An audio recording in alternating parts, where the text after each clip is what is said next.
Assalamualaikum warahmatullahi wabarakatuh. Selamat pagi, semangat pagi. Salam kebajikan, namo buddhaya, Om Santi Om. Sehat semua ya anak-anak? Insya Allah sehat semua. Anak-anak supaya tetap selalu patuhi protokol kesehatan karena pandemi belum berakhir. Tetap selalu laksanakan 5M, memakai masker, mencuci tangan dengan sabun di air mengalir, menjaga jarak, menghindari kerumunan, dan mengurangi mobilitas yang tidak penting. Baik, di pembelajaran kali ini kita akan belajar tema 1 dengan judul Selamatkan Makhluk Hidup. Subtema 1 dengan judul Tumbuhan Sahabatku. Pembelajaran 1 untuk kelas 6. Sudah siap untuk belajar? Siapkan perlengkapan belajarnya ya, dan pastikan buku yang digunakan menggunakan buku edisi revisi 2018. Sudah ya? Dibuka buku halaman 1 seperti yang Pak Guru buka.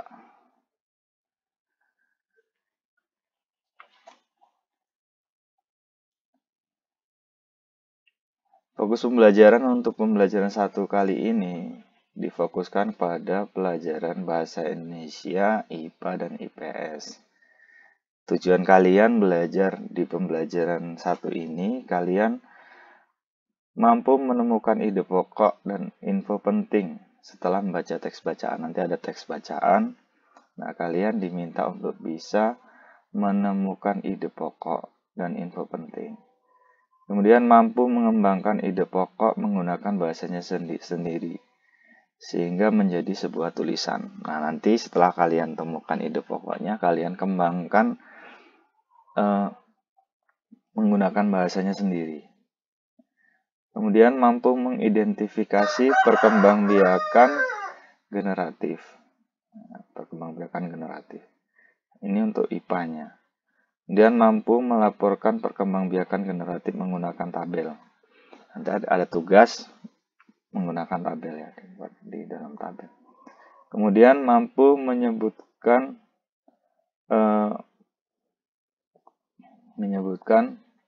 kehidupan sosial budaya antara dua negara, negara-negara ASEAN di dua negara, terkait dengan kondisi geografisnya. Kemudian mampu menuliskan laporan tentang perbedaan sosial budaya dari dua negara terkait kondisi geografisnya dengan benar menggunakan diagram Venn. Sudah siap ya? Kita siap untuk belajar. Semangat pagi. Selamat pagi, semangat pagi. Harus selalu semangat. Kita mulai belajar ya. Nah, silakan amati gambar berikut ini. Boleh dijeda dulu videonya, kalian amati dulu.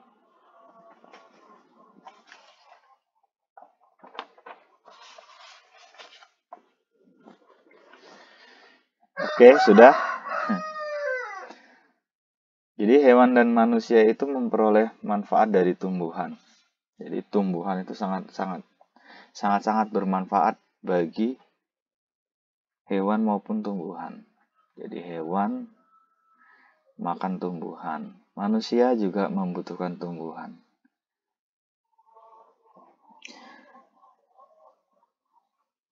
Manfaat tumbuhan bagi manusia antara lain sebagai sumber energi bagi manusia, kemudian sumber vitamin, kemudian untuk menjaga kesehatan tubuh, sumber oksigen untuk bernapas, tumbuh-tumbuhan ini berfotosintesis menghasilkan oksigen untuk bernapas, kemudian pengikat air, kemudian peneduh dan perindang kehidupan di bumi. Manfaat tumbuhan bagi hewan yaitu sebagai sumber energi bagi hewan. Hewan juga butuh energi. Sapi makan rumput, kemudian kerbau juga makan rumput. Tumbuhan merupakan sumber bagi kehidupan manusia dan hewan. Tumbuhan adalah produsen penghasil cadangan makanan dan sumber oksigen untuk bernapas dan melindungi bumi dari sengatan sinar matahari. Beberapa hal yang akan terjadi jika tidak ada tumbuhan. Apa yang terjadi jika tidak ada tumbuhan? Manusia dan hewan tidak memiliki sumber makanan dan bumi akan gersang sehingga kehidupan akan berakhir. Jadi sama-sama kita menjaga tumbuhan karena tumbuhan ini sangat penting. Jadi jadikanlah tumbuhan itu sebagai sahabat kita. Oke, kita lanjut ya.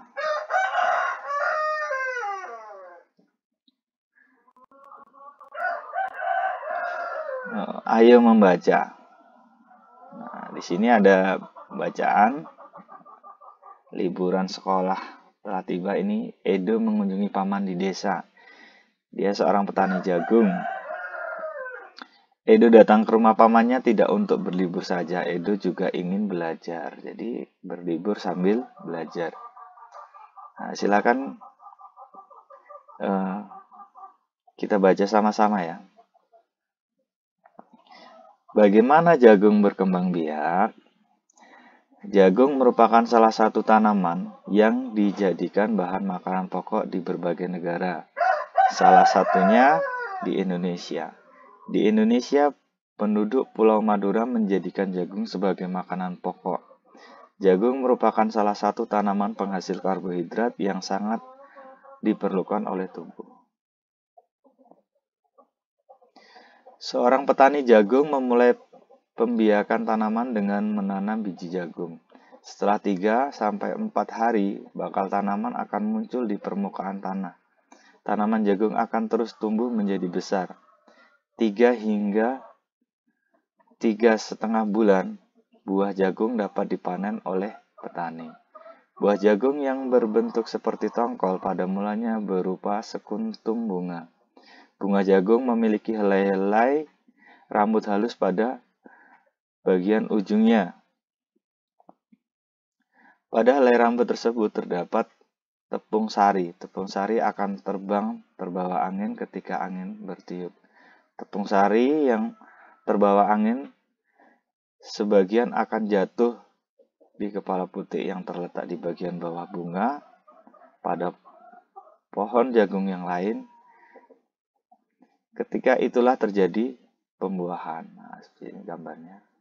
Ini bisa dari pohon jagung yang pohon itu sendiri kena angin jatuh terkena mengenai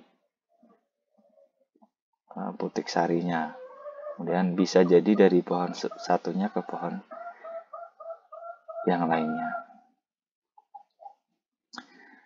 Setelah terjadi pembuahan, bunga jagung tersebut terus berkembang hingga menjadi buah jagung. Perkembangan itulah yang dapat diamati di waktu ke waktu. Buah jagung akan siap panen ketika rambut jagung sudah berwarna kecoklatan. Jadi kalau warnanya ini kecoklatan, berarti dia sudah bisa dipanen. Dan bagian tongkolnya sudah mengering. Apabila buah jagung tersebut dikupas, akan memperlihatkan biji jagung yang kekuningan, bagian yang dimakan oleh manusia adalah biji jagungnya. Yang biasa kita makan ya biji jagungnya, nggak makan tongkolnya kan. Supaya jagung selalu tersedia sebagai bahan makanan manusia, maka petani jagung terus menanam kembali sebagian biji jagung dari hasil panen. Biji jagung yang tua dapat ditanam kembali. Dari sinilah akan dimulai lagi perkembangbiakan jagung oleh Nuni.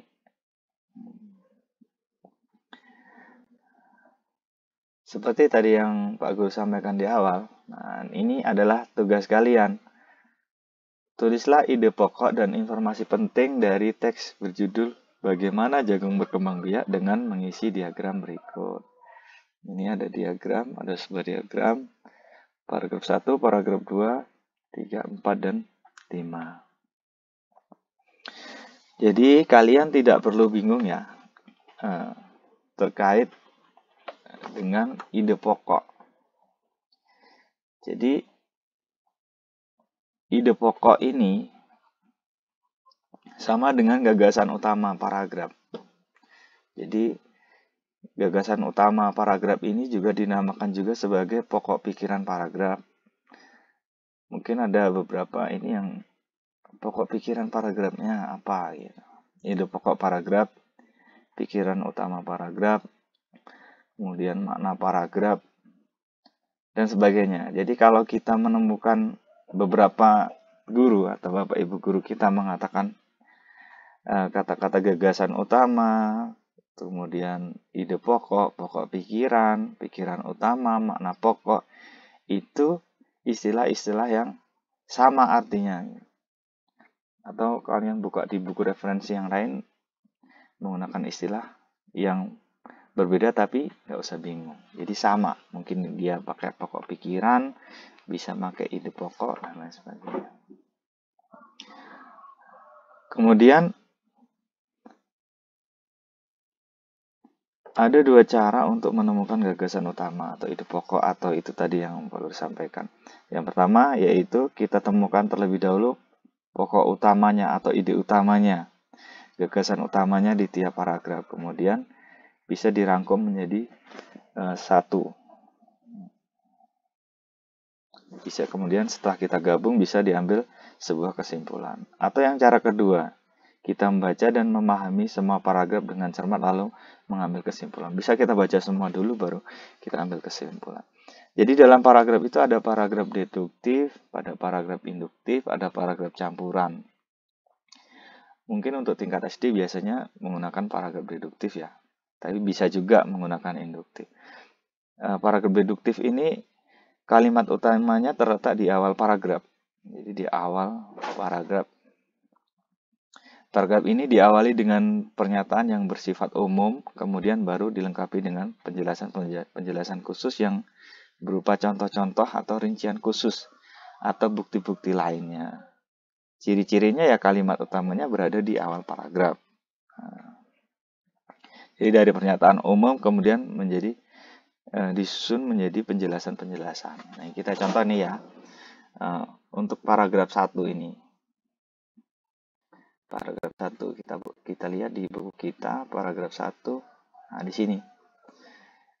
Paragraf 1 ini ya. Jagung merupakan salah satu tanaman yang dijadikan bahan makanan pokok di berbagai negara, salah satunya Indonesia. Nah, ini adalah kalimat pokoknya atau ide pokoknya atau kalimat utamanya atau inti paragraf pertamanya di sini.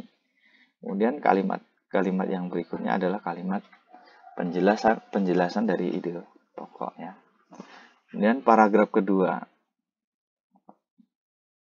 Seorang petani jagung memulai pembiakan tanaman dengan menanam biji jagung.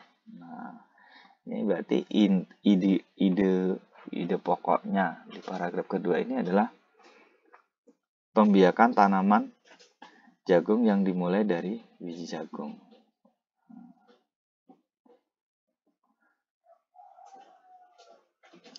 Mengerti ya? Nah, nanti akan bisa diisi di paragraf 1, paragraf 2, 3, dan 4, dan 5. Kemungkinan besar ide pokoknya di awal paragraf. Kemudian selanjutnya, buka halaman berikutnya, halaman 5. Silakan kalian amati gambar. Bisa dijeda dulu.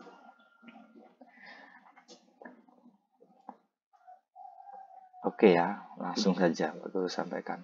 Kalau tadi bahasa Indonesia, kaitannya dengan bahasa Indonesia, ini kaitannya dengan pelajaran IPA. Salah satu contoh tumbuhan yang berkembang biak dengan bunga adalah tanaman jagung. Tadi kita bahas. Tepung sari pada bunga jagung akan terbang terbawa angin ketika angin tertiup. Tepung sari yang terbawa angin sebagian akan jatuh di kepala putik yang terletak di bagian bawah bunga pada pohon jagung yang lain. Ketika itulah terjadi pembuahan. Ini perkembangbiakan ini dinamakan perkembangbiakan generatif. amati gambar yang tadi disampaikan. Ini kepala sari, ini yang ada serbuk-serbuknya ya di kepala sari ini, kemudian ini tangkai sari, ini kepala putik, tangkai putik. Jadi kalau terjadinya penyerbukan, ini serbuk sari yang ada di kepala sari ini jatuh ke kepala putik. Ini bakal biji.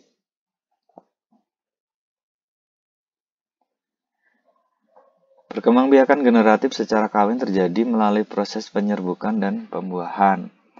Kemudian perkembangbiakan generatif pada tumbuhan diawali dengan penyerbukan, yaitu melekatnya atau jatuhnya serbuk sari di kepala putik. Nah, inilah proses terjadinya perkembangbiakan generatif. Setelah terjadi penyerbukan pada serbuk sari, tumbuh bulu serbuk sari yang menuju ke ruang bakal biji. Nah, dari sini turun sampai ke bakal biji. Kemudian serbuk sari akan masuk ke ruang bakal biji melalui bulu serbuk sari. Di dalam ruang bakal biji terjadi pembuahan, yaitu peleburan serbuk sari atau sel kelamin jantan atau spermatozoid dengan kepala putik atau sel kelamin betina atau sel telur. Hasil dari pembuahan adalah zigot. Zigot berkembang menjadi lembaga atau lembaga berkembang menjadi bakal biji. Bakal biji berkembang menjadi biji dan bakal buah. Kemudian bakal buah berkembang menjadi daging buah. Lembaga yang berada di dalam biji merupakan contoh tumbuhan baru. Calon tumbuhan baru. Tumbuhan yang berkembang biak secara generatif antara lain padi, mangga, durian, dan jambu, dan ada tanaman-tanaman yang lain di sekitar kita. Nah, ini tugasnya kalian gambar bunganya. Tadi di atas itu gambar, kemudian cara penyerbukannya. Tadi sudah bagus sampaikan tahapan-tahapan cara proses penyerbukan. Kemudian nanti ada tugas juga kalian manfaat perkembangbiakan generatif. Nah, kalian diminta untuk menuliskan manfaat perkembangbiakan generatif. Apa saja manfaatnya?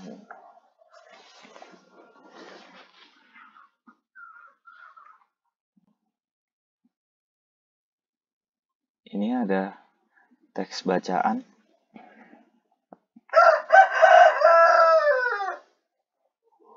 Sudah dibuka halaman berikutnya.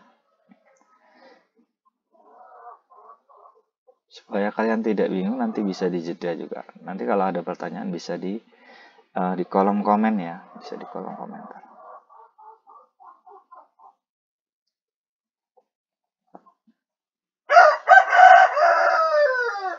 Kita baca sama-sama, ini ada ayo berlatih.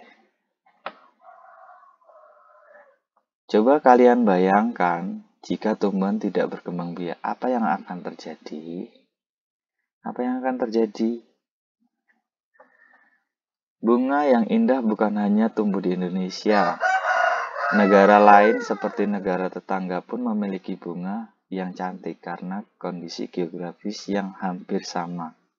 Bunga yang tumbuh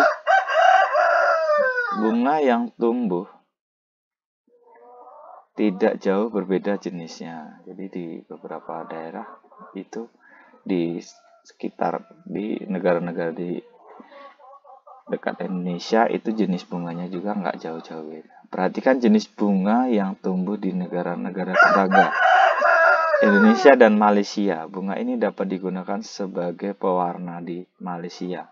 Bunga kembang sepatu dinamakan bunga raya dan merupakan bunga nasional. Kalau di Malaysia dinamakan bunga raya, kalau di Indonesia bunga sepatu. Kemudian perhatikan bunga Kamboja pada gambar di samping. Bunga ini sering digunakan dalam perlengkapan tari di Bali atau dor campa atau bunga Kamboja dapat ditemukan di Indonesia dan Laos. Di negara tersebut bunga ini digunakan untuk dekorasi upacara keagamaan dan penyambutan tamu. Sambutan tamu menggunakan. Malaysia, Laos, dan Indonesia hidup berdampingan meskipun berbeda negara, namun ketiganya memiliki persamaan dalam kehidupan sosial dan budaya. Masih banyak negara lainnya yang memiliki kesamaan, oleh sebab itu mereka menggabungkan diri dalam satu organisasi yang bernama ASEAN. Jadi menggabungkan diri ASEAN, yaitu Persatuan Negara-Negara di Asia Tenggara. Berikut adalah 10 negara ASEAN: Myanmar, Thailand, Kamboja, Singapura, Indonesia, kemudian Laos, Vietnam, Malaysia, Filipina, Brunei Darussalam. Ini negara-negara anggota ASEAN. Untuk menambah wawasanmu tentang negara-negara ASEAN, bacalah informasi berikut dengan seksama. Silakan dibaca. Judulnya ASEAN menjawab kebutuhan hidup bertetangga. Apa kita baca sama-sama? Kamu pasti pernah merasakan nyamannya hidup bertetangga. Hal ini terasa saat semua keluarga saling mendukung, saling membantu, dan bekerja sama. Kenyamanan dalam bertetangga perlu diwujudkan karena tiap keluarga memiliki kepentingan yang sama. Hal itu juga yang mendasari terbentuknya ASEAN. ASEAN adalah sebuah organisasi internasional yang beranggotakan negara-negara di kawasan Asia Tenggara. Negara-negara ini bersatu karena adanya persamaan letak geografis dan kemiripan budaya. Kepentingan yang sama dalam memajukan pertumbuhan ekonomi, sosial, budaya, serta menjaga keamanan kawasan menjadi dasar pertimbangan para tokoh-tokoh dunia pendiri ASEAN. Pada tahun 1967, ASEAN berdiri atas dasar Deklarasi Bangkok. Saat itu tokoh-tokoh dari 5 negara yang terdiri dalam diskusi menjadi pencetus dan pendiri organisasi ini. 5 negara yang menjadi anggota ASEAN pertama di tahun 1967 adalah Indonesia, Malaysia, Thailand, Singapura, dan Filipina. Para utusan dari kelima negara tersebut sekaligus merupakan tokoh-tokoh pendiri ASEAN, yaitu Adam Malik dari Indonesia, Tun Abdul Razak dari Malaysia, Tanat Koman dari Thailand, S. Rajaratnam dari Singapura, dan Narcisco Ramos dari Filipina.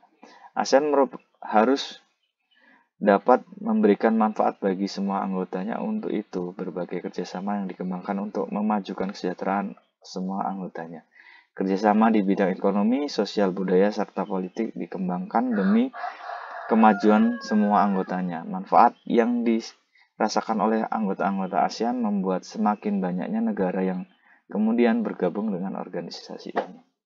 Saat ini ada 10 negara yang menjadi anggota ASEAN berdasarkan urutan waktu bergabung negara-negara ASEAN tersebut adalah 5 negara pendiri di 8 Agustus 1967, Brunei Darussalam ikut bergabung dengan ASEAN tanggal 7 Januari 1984, Vietnam 28 Juli 1995, Laos dan Myanmar bergabung 23 Juli 1997, Kamboja bergabung pada tanggal 30 April 1999. Itu awal berdirinya ASEAN sampai 1999. Kalian nanti bisa baca kehidupan sosial budaya masyarakat ASEAN. Ini kita nanti seperti yang Pak Guru sampaikan tadi di awal, perbedaan antara dua negara ini kita nanti dibaca antara Brunei Darussalam, kemudian Malaysia, Filipina, kemudian Kamboja, Myanmar, Vietnam, Laos, Singapura, Thailand. Jadi kalian nanti bisa persamaannya apa, kemudian perbedaannya apa, kondisi geografis di Asia Tenggara, kemudian letak geografis Asia Tenggara terletak ada 3 perairan, yaitu Samudra Hindia, Laut Cina Selatan, dan Samudra Pasifik.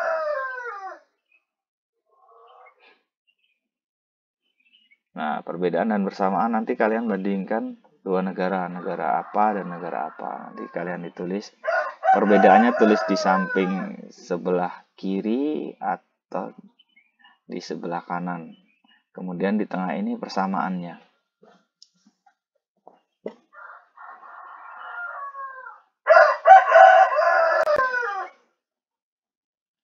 Sungguh menarik kehidupan sosial budaya penduduk negara tetangga. Kamu akan belajar lebih banyak lagi tentang negara-negara ASEAN.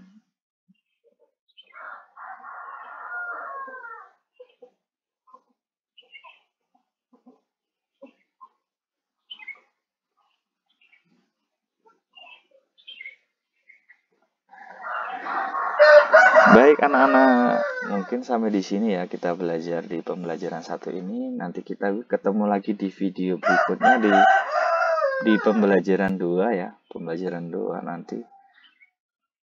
Ini pembelajaran 2. Sampai ketemu di video berikutnya. Kalau video ini bermanfaat, silakan subscribe. Apabila ada yang perlu ditanyakan bisa ditulis di kolom komentar. Baik, pembelajaran pada hari ini Pak Guru cukupkan. Wassalamualaikum warahmatullahi wabarakatuh. Sampai ketemu di video berikutnya. Selamat pagi, semangat pagi.